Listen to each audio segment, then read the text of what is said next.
berapa kali di sini lo? Lu sampai ngatain gua. Apa sih lu berapa kali? Video nih, buat tabokan di sini Bang Kira. Nih apaan? Bukan minum kan ini. Dari kemarin orang pada ngaji, lu liatin aja lu pada telanjang muka. Aduh. Sejumlah warga menggerebek sebuah markas organisasi masyarakat atau markas Ormas di Jalan Meruya Utara, Kembangan, Jakarta Barat. Di dalam terdapat sekelompok orang tengah asyik pesta minuman keras. Tentu saja perilaku sebagian anggota Ormas yang tengah minum minuman keras ini meresahkan warga sekitar. Di tengah masyarakat ziarah kubur jelang masuki bulan Ramadan, oknum anggota Ormas ini malah kedapatan minum minuman keras sehingga warga mengusirnya untuk keluar dari dalam pos. Warga resah karena di dalam markas Ormas tersebut kerap dijadikan tempat pesta minuman keras. Kalau urusan itu yang penting saya udah nggak ada minum-minuman itu lagi pada anggota atau apa, pokoknya ya kegiatan yang baik-baik silakan aja. Cuma kalau buat minum-minum ya udah. Ya ketuanya juga semalam udah ngomong, ya nggak apa-apa kalau emang buat mabok-mabokan lagi, laporin aja, nah, ini ketuanya begitu. Karena posisinya lagi ada orang jarah makam. Jarah makam terus gimana berarti?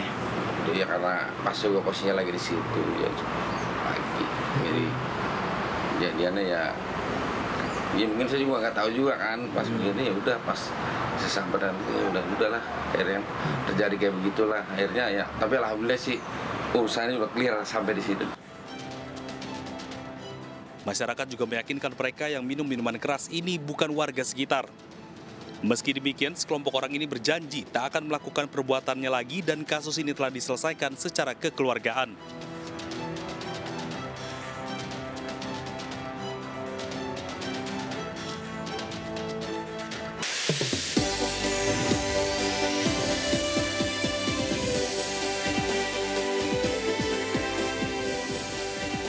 Musisi lawas Faris RM ditangkap polisi karena narkoba. Tercatat 4 kali musisi satu ini terlibat kasus serupa.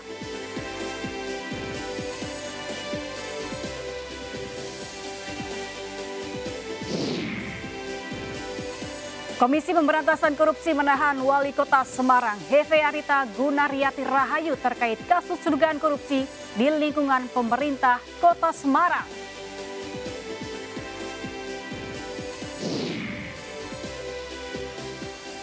Presiden Prabowo Subianto melantik Menteri Pendidikan Tinggi Sains dan Teknologi Brian Yuliarto. Ini merupakan reshuffle kabinet merah putih yang pertama.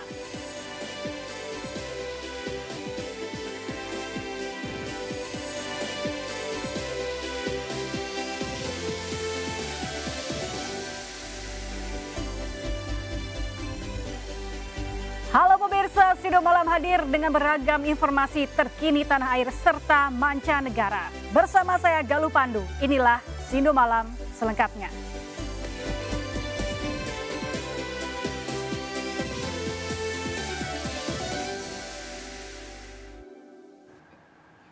Kembali tersandung narkoba pemirsa, musisi lawas Faris RM ditangkap polisi. Faris tercatat 4 kali terjerat kasus penyalahgunaan narkoba.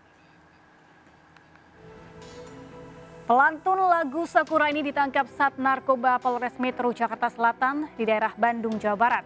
Faris RM masih dilakukan pemeriksaan lebih lanjut oleh penyidik Sat Narkoba Polres Metro Jakarta Selatan. Sebelumnya, Faris RM pernah beberapa kali terlibat kasus narkoba.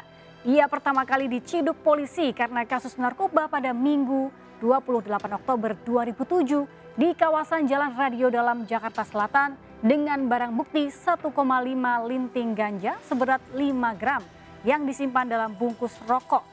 Kemudian ia kembali ditangkap pada 2015 saat mengisap ganja di rumahnya di Bintaro Jaya, Tangerang Selatan.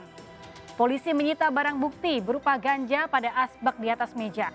Selanjutnya, ia ditangkap kembali pada Jumat 25 Agustus 2018 di kediamannya dengan barang bukti 2 paket plastik klip yang diduga sabu, 9 butir alprazolam, 2 butir dumolit, dan alat hisap sabu.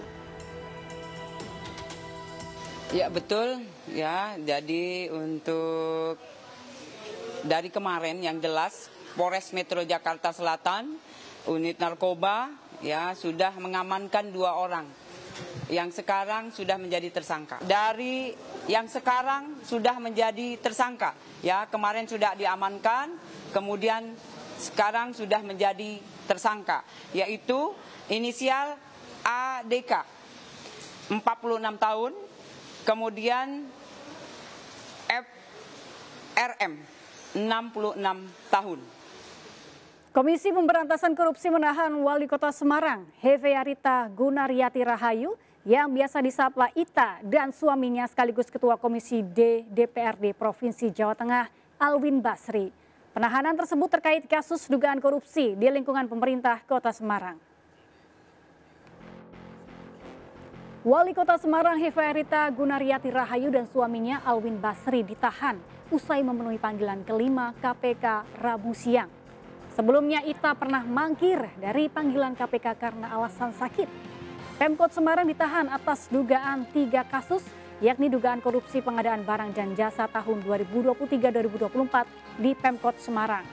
Lalu dugaan pemerasan terhadap pegawai negeri terkait insentif pemungutan pajak dan retribusi daerah Kota Semarang, serta dugaan penerimaan gratifikasi tahun 2023-2024.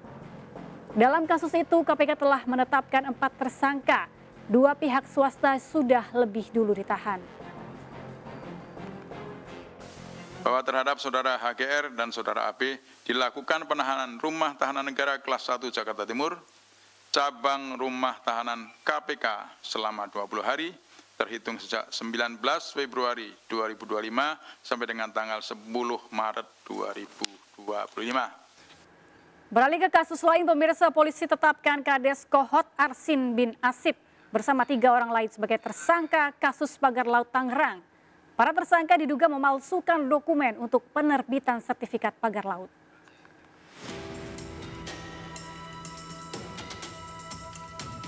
Kepala Desa Kohot Arsin bin Asip ditetapkan sebagai tersangka kasus pemalsuan dokumen sertifikat HGB dan SHM Pagar Laut Tangerang, Banten. Selain Kades Kohot, polisi juga menetapkan 3 orang lainnya termasuk Sekdes Kohot. Para tersangka juga telah dicekal untuk bepergian ke luar negeri.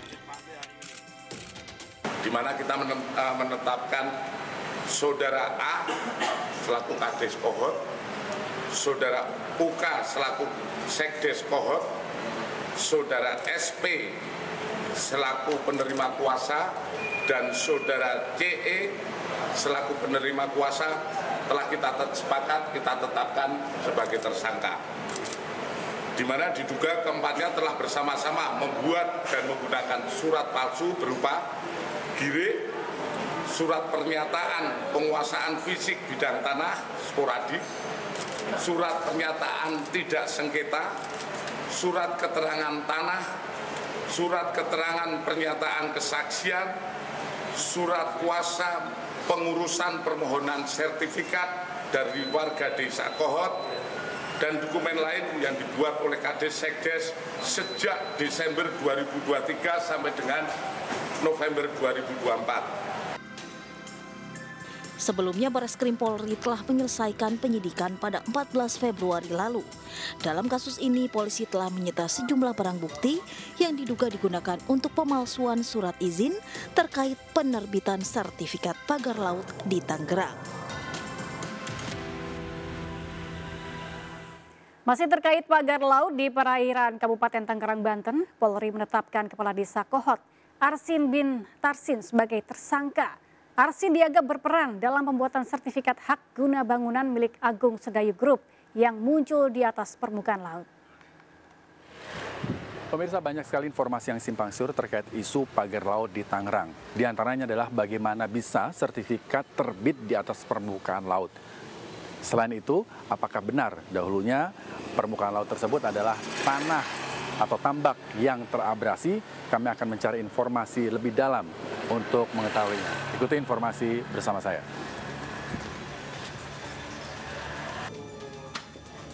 Kami mendapat kesempatan untuk mewawancarai Kepala Desa Kohot.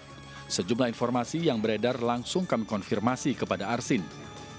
Di Desa Kohot itu, khususnya yang ada di pinggir laut, itu dulunya tanah empang.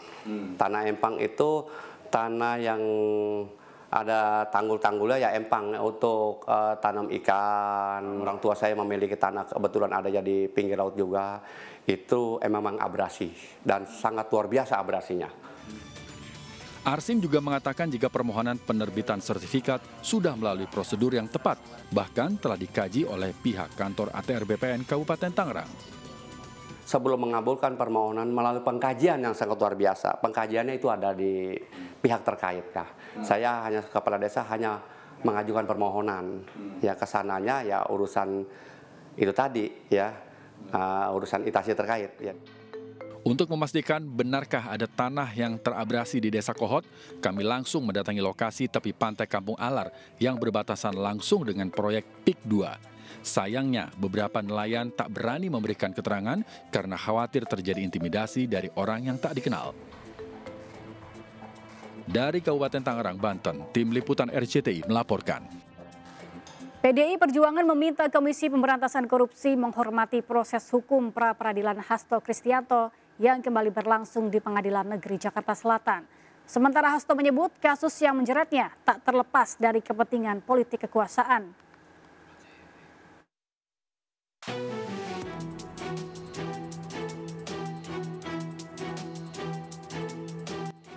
Sekjen PDI Perjuangan Hasto Kristianto buka suara terkait kasus dugaan suap dan perintangan penyidikan yang menjeratnya. Menurutnya, kasus ini merupakan bentuk kriminalisasi dan tak terlepas dari kepentingan politik kekuasaan. Hasto menekankan akan kooperatif dalam menjalani proses hukum. Apa yang menimpa saya tidak terlepas dari kepentingan politik kekuasaan. Mengapa? Sebab banyak pakar hukum yang telah melakukan kajian. Dari hasil eksaminasi juga tidak ada bukti permulaan yang sah menurut hukum untuk menetapkan saya sebagai tersangka. Pada tahapan proses ini, sikap saya sangatlah kooperatif dan mentaati seluruh proses hukum di KPK. Tiadanya fakta-fakta hukum tersebut juga diperkuat melalui keterangan ahli dalam proses pra-peradilan. Sementara itu, PDI Perjuangan meminta Komisi Pemberantasan Korupsi menghormati proses hukum pra-peradilan Hasto yang kembali berlangsung di Pengadilan Negeri Jakarta Selatan. Panggilan yang kedua untuk kembali memeriksa Mas Hasto pada hari Kamis. Oleh sebab itu, ini perlu diketahui oleh publik, kami sangat menyayangkan di mana hari Senin kemarin, tanggal 17, Pengadilan Negeri Jakarta Selatan sudah mengumumkan bahwa akan dilaksanakan pra-peradilan tanggal 3 Maret, tetapi di hari yang sama penyidik KPK mengirimkan panggilan.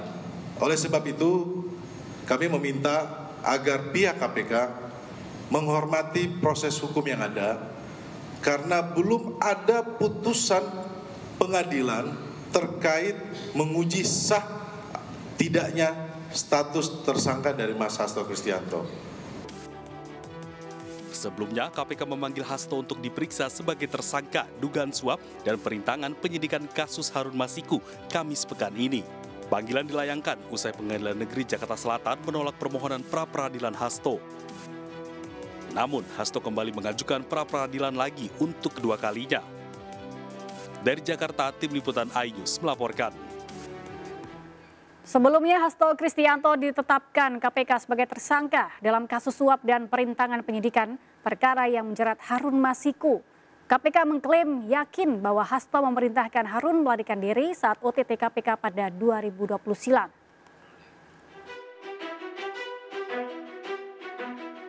Kasus Harun Masiku kembali mencuat setelah Komisi Pemberantasan Korupsi atau KPK menetapkan Sekretaris Jenderal PDIP Hasto Kristianto sebagai tersangka kasus suap pergantian antar waktu. Kasus suap Harun Masiku sendiri merupakan salah satu episode panjang dalam sejarah hukum Indonesia. Kasus suap Harun Masiku berawal saat upaya menggantikan Nazarudin Kemas, anggota DPR RI terpilih, meninggal sebelum dilantik. Pada 2 Desember 2019, Harun Masiku diduga melakukan suap kepada Komisioner KPU Wahyu Setiawan untuk memuluskan langkahnya. Namun, pada 8 Januari 2020, KPK melakukan operasi tangkap tangan dan menangkap Komisioner KPU Wahyu Setiawan. Sementara Harun Masiku kabur dan menjadi buronan internasional. 10 Juni 2024, KPK periksa Sekjen PDI Perjuangan Hasto Kristianto sebagai saksi dalam kasus suap Harun Masiku. Hasto kemudian ditetapkan tersangka pada Selasa 24 Desember 2024. Komisi Anti Rasuah menemukan bukti Hasto bekerja sama dengan Harun Masiku melakukan upaya suap kepada ex-komisioner KPU Wahyu Setiawan untuk meloloskan Harun Masiku sebagai anggota legislatif melalui mekanisme pergantian antar waktu. KPK juga menemukan bukti lain saat Hasto berupaya merintangi penyidikan dengan meminta pegawainya menelpon Harun Masiku saat operasi tangkap tangan KPK pada Januari 2020 silam. Hasto memerintahkan Harun untuk merendam ponselnya ke dalam air dan segera melarikan diri. Pada tanggal 8 Januari 2020 pada saat proses tangkap tangan oleh KPK, Saudara HK memerintahkan salah satu pegawainya di Jalan Sultan Syahrir yang biasa digunakan sebagai kantor untuk menelpon kepada HM dan memerintahkan supaya merendam HP dalam air dan segera melarikan diri. Bahwa pada tanggal 6 Juni 2024, sebelum Saudara HK diperiksa sebagai saksi oleh KPK, Saudara HK memerintahkan kepada salah satu pegawainya untuk menenggelamkan HP yang dalam penguasaan pegawai tersebut agar tidak ditemukan oleh KPK. Hingga kini, Harun Masiku masih berstatus sebagai buronan KPK sejak Januari 2020. Meski sudah 5 tahun buron, keberadaan Harun Masiku masih belum diketahui hingga saat ini. Kesal dengan siswa yang ikut demo tolak makan bergizi gratis, seorang pejabat di Kabupaten Nabire menendang seorang siswa. Aksi semena-mena pejabat itu viral dan menuai kecaman.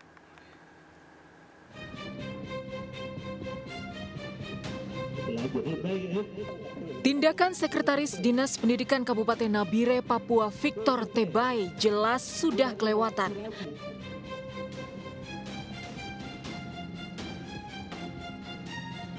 Pejabat di lingkup sektor pendidikan ini menendang siswa SMA yang Senin lalu ikut demo menolak makan bergizi gratis. Peristiwa terjadi saat para siswa peserta demo dikumpulkan di depan Polres Nabire. Saat memberikan nasihat, Victor menendang dan menginjak salah satu siswa. Setelah video ini viral, Victor akhirnya meminta maaf. Yang pertama, saya mohon maaf yang besar-besarnya kepada semua pihak yang memang merasa keberatan dengan tindakan yang saya buat, dan saya berjanji bahwa ini mudah-mudahan tidak akan terulang lagi. Sebelumnya Senin lalu, ribuan pelajar SMP dan SMA berunjuk rasa di Kota Wamena menolak makan bergizi gratis. Pelajar meminta anggaran makan dialihkan untuk memperbaiki akses pendidikan di Papua. Unjuk rasa berujung ricuh saat aparat melepaskan gas air mata untuk menghadang long march pelajar ke kantor DPRD. Dari Papua, Freddy Nuboba, iNews melaporkan.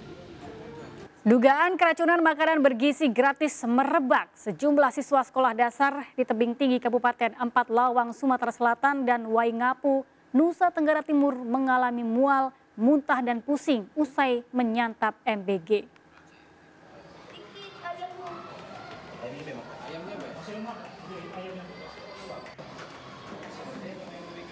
Bukan karena mandi hujan, bukan. Makan tadi. 8 siswa SD Negeri 7 Tebing Tinggi Kabupaten Empat Lawang, Sumatera Selatan mengeluhkan sakit perut dan muntah-muntah tak lama setelah mengkonsumsi makanan bergizi gratis. Para siswa akhirnya dilarikan ke Puskesmas Tebing Tinggi untuk mendapatkan perawatan. Tidak hanya itu, menurut salah seorang guru di SD Negeri 8 ditemukan belatung di beberapa makanan yang belum disantap pada lauk dan buah yang disajikan. sehingga guru pun membatalkan siswa untuk mengkonsumsi makanan tersebut. Mendapat laporan dugaan keracunan MBG, polisi datang ke lokasi melakukan penyelidikan. Untuk penyelidikan lebih lanjut, polisi menutup sementara operasional dapur pihak ketiga selaku penyedia makanan bergizi gratis. Jadi mengingat sudah ada korban di sini, jadi sementara kegiatan atau aktivitas di SPPG ini dalam artian vendor atau penyedia kita stop sementara sampai ada perkembangan lebih lanjut. Artinya pendistribusian kita stop, berarti tidak ada pengganti atau semacam apa untuk sementara, itu? untuk Ya. sementara. Sementara kita stop, kita hentikan dengan pertimbangan tadi. Sementara itu, 29 murid Sekolah Dasar Katolik SDK Andaluri, Kecamatan Kota Waingapu, Nusa Tenggara Timur mengalami mual, muntah dan pusing usai menyantap menu program makan bergizi gratis. Sejumlah murid langsung dijemput orang tua masing-masing. Sementara belasan lainnya dirawat di ruang kepala sekolah oleh petugas dari Puskesmas Kota Waingapu. Sejumlah murid pun mengeluhkan makanan yang basi. Buka makan, memang ada yang mengatakan Bapak mie ini rasa basi. Jadi kita katakan kalau memang dia basi tidak boleh makan. Ada siswa yang bilang Bapak tempe tidak bagus. Jadi kalau memang rasa tidak bagus jangan dipaksakan untuk makan. Jadi kita hanya sebatas itu yang kita sampaikan. Menu yang disajikan adalah nasi dengan lauk mie goreng, tahu tempe, telur, dan buah pisang. Ahli gizi program MBG Sumba Timur memastikan akan melakukan evaluasi. Masyarakat diminta menunggu hasil lab dan penyelidikan. Kita punya sampel, setiap makanan yang kita keluarkan kita ada sampelnya. Kita lagi menunggu hasil lab, karena hasil lab makanan di antara 9 sekolah tidak semua sekolah terjadi hal yang sama. Mungkinkah dengan labnya, kita masih mencari, telusuri dulu. Saya belum bisa mengambil statement apa-apa. Setelah pemeriksaan medis, para siswa diizinkan pulang. Para medis menyarankan orang tua untuk membawa anak-anaknya ke fasilitas kesehatan jika gangguan kesehatan berkelanjutan. Dari 4 Lawang, Sumatera Selatan dan Sumba Timur NTT, Amri Wijaya, Dion Umbuana Lodu, iNews melaporkan. Sementara itu lewat sambungan konferensi video, Presiden Prabowo memastikan program MBG berjalan lancar di daerah. Presiden menekankan pentingnya percepatan implementasi program MBG serta pengawasan ketat terhadap distribusinya. Dalam upaya memastikan keberlanjutan program makan bergizi gratis, Presiden Prabowo Subianto melakukan konferensi video bersama para sarjana penggerak pembangunan Indonesia atau SPPI dari berbagai daerah.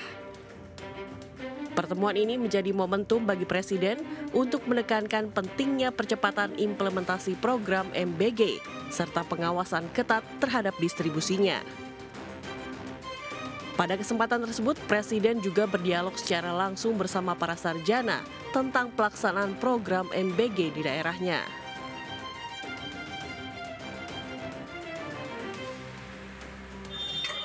Sebelumnya, berbagai masalah dalam pelaksanaan makan bergizi gratis muncul di berbagai daerah. Aksi unjuk rasa menolak makan bergizi gratis yang diikuti ribuan pelajar SMP dan SMA dari berbagai sekolah di Wamena, Kabupaten Jayawijaya, Papua Pegunungan berujung ricuh. Polisi menembakkan gas air mata untuk membubarkan massa. Massa bergerak dari sekolah menuju kantor DPRD Jayawijaya. Dalam orasinya, mereka menolak program makan bergizi gratis dan menuntut agar dana dialihkan untuk pendidikan gratis. Menurut massa, pendidikan gratis jauh lebih penting untuk menunjang sumber daya manusia karena akses pendidikan berkualitas di Papua masih terbatas.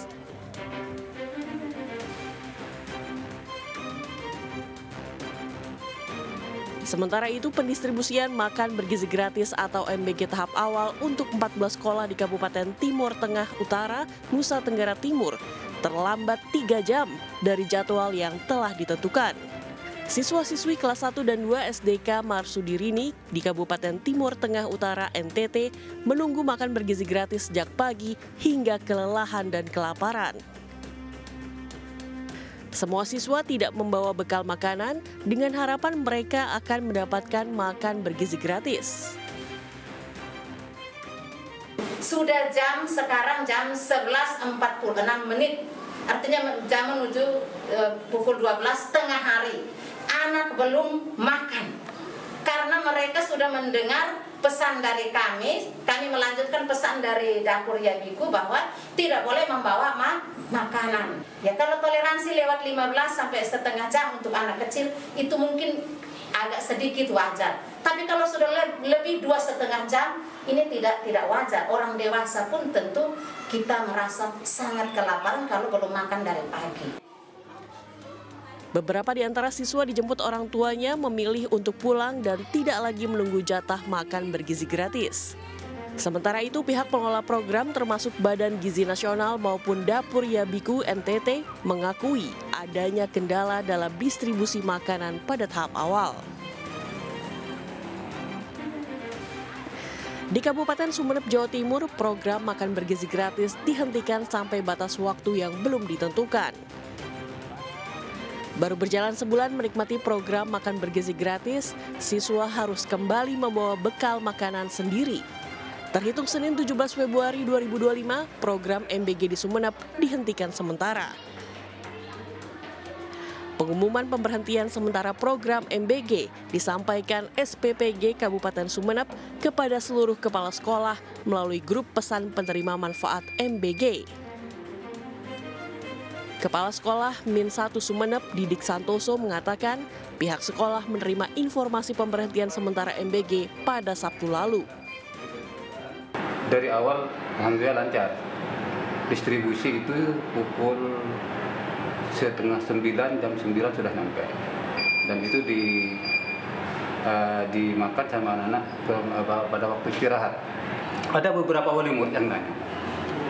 Dan juga termasuk saya sendiri nanya di grup itu, apakah ini berhenti sementara atau sampai kapan? Ternyata jawabannya dari kepala SPPG memang sampai ada pengumuman lebih lanjut. Program makan bergizi gratis di Kabupaten Sumeneb, Jawa Timur dimulai sejak tanggal 13 Januari 2025 dengan jumlah lembaga penerima manfaat sebanyak 18 lembaga. Sementara hingga kini Kepala SPPG Kabupaten Sumeneb belum dapat dikonfirmasi. Tim Liputan iNews melaporkan. Pemirsa, efisiensi anggaran yang gencar dijalankan pemerintahan Prabowo Gibran akan terus berlanjut.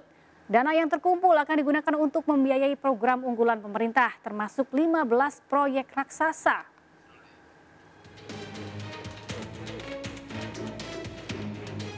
Guna meluncurkan program pemerintah, Presiden Prabowo akan meluncurkan Badan Pengelola Investasi Daya Anagata Nusantara Danantara pada 24 Februari 2025. Danantara akan mengawal 15 mega proyek nasional yang telah disiapkan.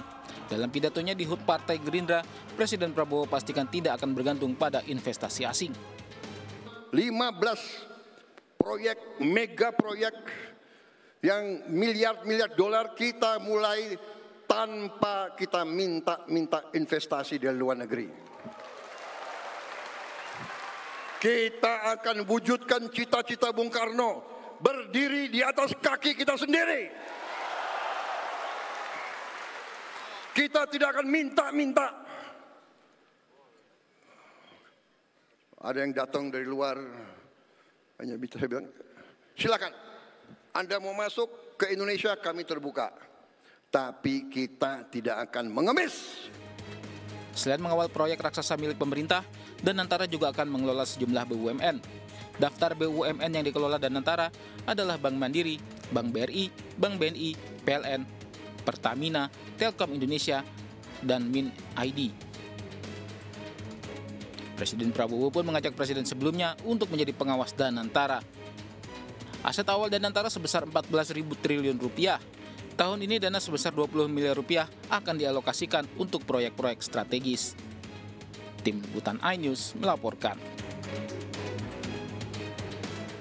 Hari ini Kepala Daerah terpilih melaksanakan gladi bersih pelantikan di Monas dan Istana Kepresidenan. Informasi selengkapnya akan kami hadirkan usai jeda.